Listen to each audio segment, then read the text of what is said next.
Howdy, folks. Widget Walls from NeedCoffee.com here. Back again for another Stayhomer review from the couch. Here's how it works for the uninitiated.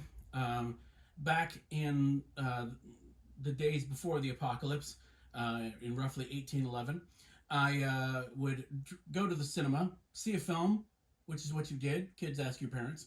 And I would tell you about that on my way home, my experience. But the apocalypse is still going on, and while I am vaccinated, I really don't trust enough people around me to be vaccinated to make me feel safe enough to hang out in a dark room with strangers for like 2 hours. But that's just me. So I am still here on the couch, and we're here to talk about something that I've been waiting a long time for, and maybe you have as well. We're here to talk about Black Widow. So, synopsis. Synopsis is, and by the way, there's going to be inevitably, let's say, shall we say, Avengers Endgame spoilers in this. And because it's a different film that came before, spoilers are technically legal. So just be aware of that. If you have not seen Avengers Endgame and you don't know what happens in Avengers Endgame, go do that and then come back. So synopsis. Is everybody gone? Okay. So we know Natasha dies in Avengers Endgame, but what we don't know is what happened between Captain America Civil War and Avengers Infinity War. And this fills in the gap when she was on the run from the law. The law in this case being in the form of General Ross, played by William Hurt. And she basically decides to go off the grid, lay low, but it's never that easy when you're a Marvel tentpole character, because she stumbles upon, through no fault of her own, a plot that involves her, in essence, her origins, right? The Red Room, which we've heard about before and seen a little bit of. It involves the Red Room and where she came from. And so she inexorably is drawn into trying to figure out what's going on and what she can do about it, and in a result, deal with her past. That's basically that's what you need to know. So I want to. It's going to seem like a digression, but this makes sense in my head, which is a frightening prospect.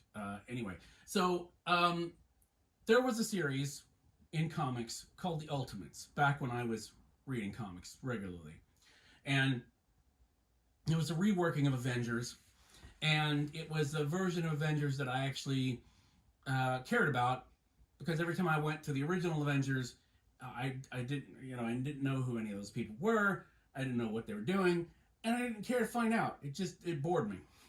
But the Ultimates, this is the comic book that gave you a bit of what you have in the MCU Captain America. I like my Captain America to be able to kick the Hulk in the nuts. Anyway, this was basically a 12-issue limited series to begin with. I don't know if that was designed from the start, but that's what it wound up being. And issue 11 was a cliffhanger. And this is back when, and for all I know, this is still happening, shall we say, publishing schedules were fluid at best. Artists were not able to get their stuff done on time. And I can't talk to anybody about getting stuff done on time.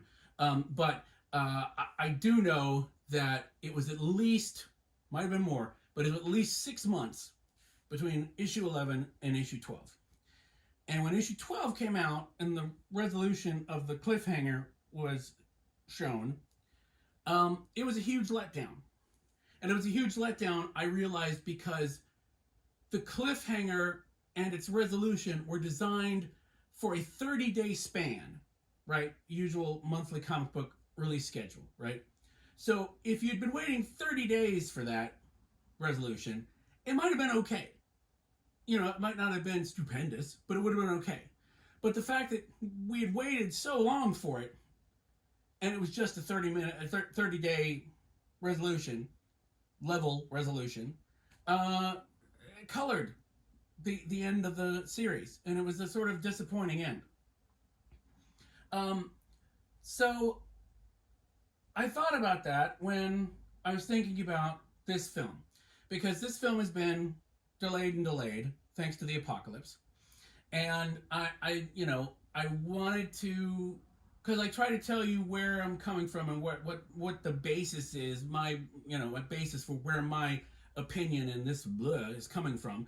I wanted to be able to share what that was about. Did the delay, impact my enjoyment or not enjoyment of the film? And I don't think it did. Partly because this is is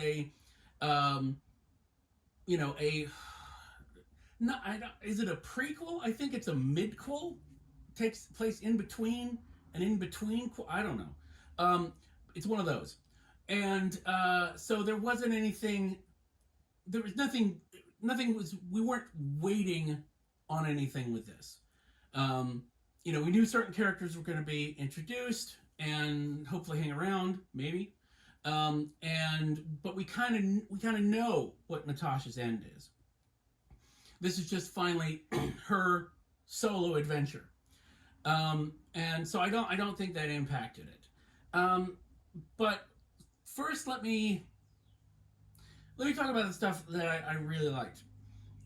First of all, overall for the film, going back to the fact that we know Natasha's end, and this is not spoilers because, like I said, that happens in another film, and me telling you this will hopefully make you feel better going into the film if you haven't already seen it. It's like this. The first X-Files film, when I reviewed that, I docked it points because there was a sequence in which David Duchovny, Agent Mulder, was basically, trying to make his way along this narrow ledge, and there was this, is he going to fall type of thing, suspense thing, right? And I was sitting there thinking, I know you've signed up, you've already signed your contract for the next season. You're not going to die. Don't even try it, right? No, that's not going to work.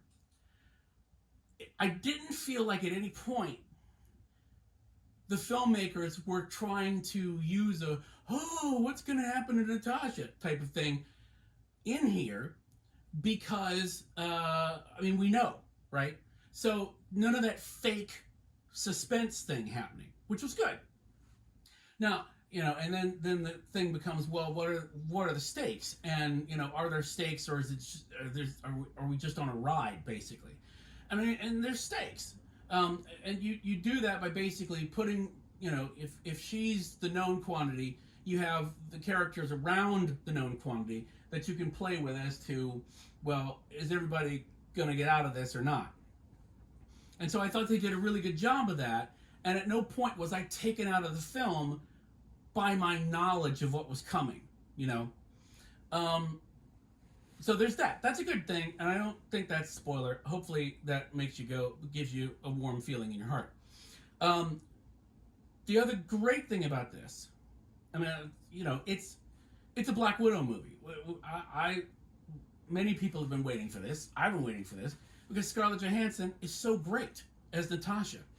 I know there's been a lot of stuff made about, she's a bit player in other movies and stuff like that, but she has been critical to the MCU's evolution, and she has played the character incredibly well.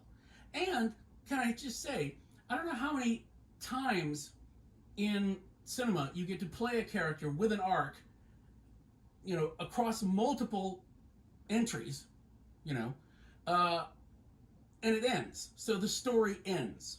Alan Moore once said legends have to have an ending, right? So the story ends. And, if you think about it, like Sean Connery's James Bond didn't get an ending. He was just replaced. They put another James Bond in his place. Stuff like that. Very seldom do you get to see somebody explore an arc over multiple movies and then it comes to an end, because Hollywood wants to use that known quantity of that actor in that role and print money. And the fact that Marvel has accepted, at least I hope they've accepted, that they can have characters move on, and the mantle can be passed to other actors, that's a good thing, because again, legends need endings. So so there's that, and she's just really great in the role. You have to wonder what type of person, and this is about Natasha, can go through and do the things that have happened to her and with her and all that stuff and remain human, I guess. And she said in what was it, Age of Ultron, that she was a monster as well as Bruce Banner was. And a lot of people said that was in regards to stuff that had happened to her, shall we say. But I always interpreted it as the whole package, meaning the stuff that she had done, her ledger, her past. It's kind of, there's some monstrous stuff in there. So to be able to play both sides of that coin, the monstrous side and yet the human side, with the, I don't know, without holding on to that without losing control of it, I guess is what I mean. Getting to, shepherding that role through that and to a meaningful conclusion, and essentially sticking to the landing when the landing comes. So she's excellent. I've always liked her in this role. So we get that. We get her, and she's excellent. And they've created a film for her to be excellent in. That's lovely. Now, you also get, bonus, you get Florence Pugh as Yelena, her sister with air quotes, and she's lovely. I mean, she's just great. In that they are so believably sisters who, happen to know how to kill you with a toothpick from 50 yards away. And she's the little sister that completely comes across, even though you're dealing with two trained master assassins / spies, and that's both funny and also really impressive to watch. That to be able to keep that darkness, again, instead of the monstrous nature of Natasha, just the dark nature of Yelena, and yet she's really funny, and at no point does it feel staged, so she's great, and David Harbour, who's always great as the Red Guardian, is hilarious. He manages to take the hilarity a few steps shy of being too much. He's sort of just right for what the film needs for him to be, and it's great. He's just hilarious. I don't know what else to say about it. And finally, rounding out the family unit is Rachel Weisz, who is always excellent. Not given as much to do as you might like, but is excellent with what she's given to do. And the best scenes in the film are either Natasha and Yelena together, or the four of them together, which are at times hilarious and at times sort of heartrending, and they're the best bits of the entire movie. Yes, explode and kick explode and all that stuff, but for me, those were the best bits. So, those are the best bits, and for the most part, there's not a lot to dislike, not a lot that I disliked. The problem I ran into was there were certain decisions that were made by characters in the story that didn't make sense to me. Not from the standpoint of, you may have heard me before complain about when you have a character and you've set up the character and the character does something completely at odds with who that character is and who they've shown themselves to be.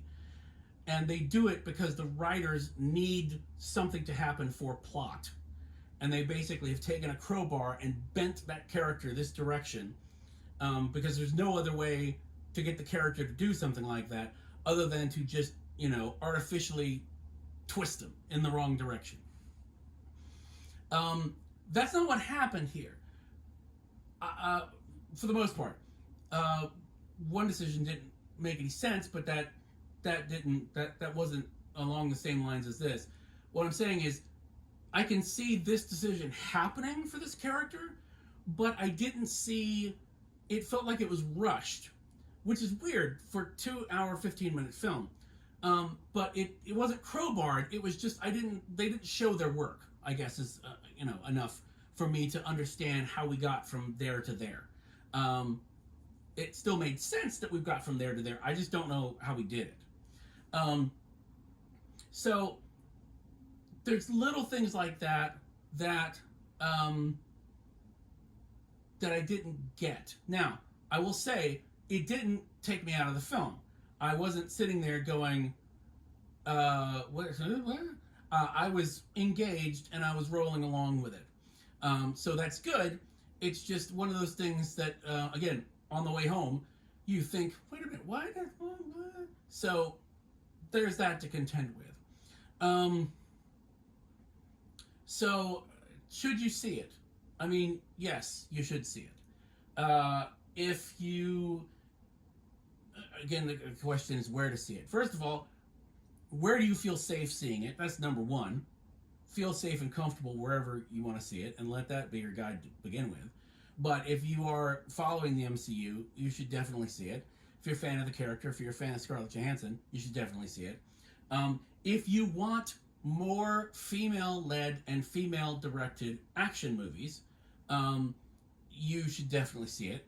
I mean, let's face it, if this makes money, that's going to make, Atomic Blonde 2 look more promising. It's going to make the, possibly, I guess, the Furiosa movie, the new Mad Max, whatever, more possible. Because remember, they like to make money. So if they know there's money, they're going to hop on it.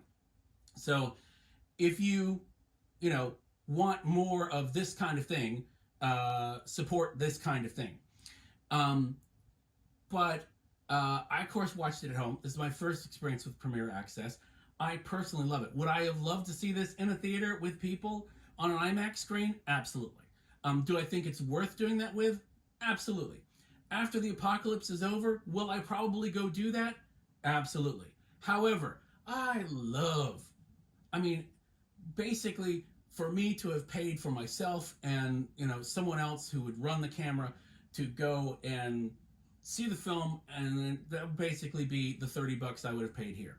So I got to watch this, and I got to stop in the middle and go tinkle. It was amazing. So do see it however you feel safe seeing it, and in whatever way that you want to see it. But do see it in as big a way as possible, because there is lots of lovely splode.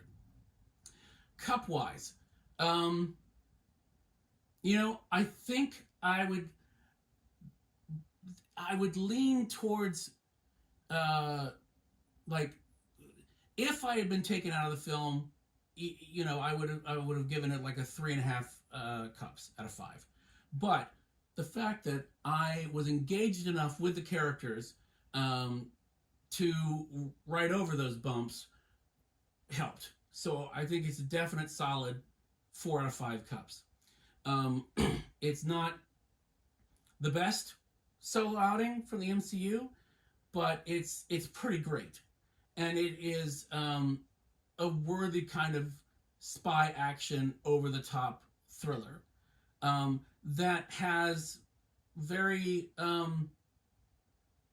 I don't know, has a streak running through it of trying to deal with families, and even if your siblings aren't assassins and your dad is not a retired super soldier and your mom's not a mad scientist, then I think we can all still look at that and take something away from that and say, yeah, I kind of see my family in that too, except maybe with less pigs. That'll make sense when you see it. Anyway, so that's it. That's another Stayhomer review for Black Widow. A welcome return to the big little screen from the MCU. If you enjoy this type of thing, please come out to needcoffee.com, where there is more stuff and more stuff coming. If you and aside, if you shop at Amazon, just go to needcoffee.com/Amazon, bookmark it, use that link, and whatever you buy in that session, no matter how small, no matter how big, no matter how purple, we get kickbacks for it. And you guys do that, and I really appreciate it, because that helps pay for stuff like the camera that I'm using to film myself now. So thank you very much for watching. That sigh was from my dog, who is trying to sleep, and I'm ruining it for her. But we will see you next time on the Stayhomer Reviews. Bye.